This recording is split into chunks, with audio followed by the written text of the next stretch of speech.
හයි prince මේ තියෙන්නේ ලංකාවේ අංක එකේ කම්පැනි එකකින් නිෂ්පාදනය කරපු වෙහිකල් එකක්.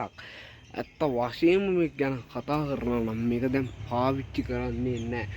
මේකට ඇත්ත වශයෙන්ම කියනවා නම් යොදාගෙන තිබෙන්නේ බයිසිකල් ටයර් එකක්ද, බයිසිකල් රිම් එකක්ද, බයිසිකල් ඇන දෙකක්ද, ඒත් එක්ක මේක බලා ගන්න පුළුවන්.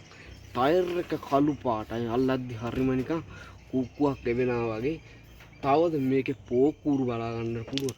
තවද මේකේ දුම්බටේ විදිහට අපිට දැක බලා ගන්න පුළුවන්. මෙන්න මේ ආකාරයට මලකඩ කාපු මේවා එකක්. තවද මේක මූණ ගැන කතා කරනවා නම් මචල්ලා, ඇත්ත වශයෙන්ම මේකේ මූණ ගැන කතා කරනවා නම් හරි බවුසර් තියෙන්නේ.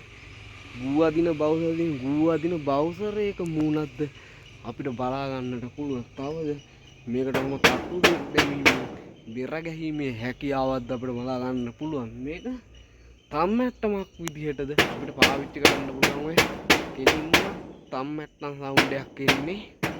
ආයෙත් නියමයි.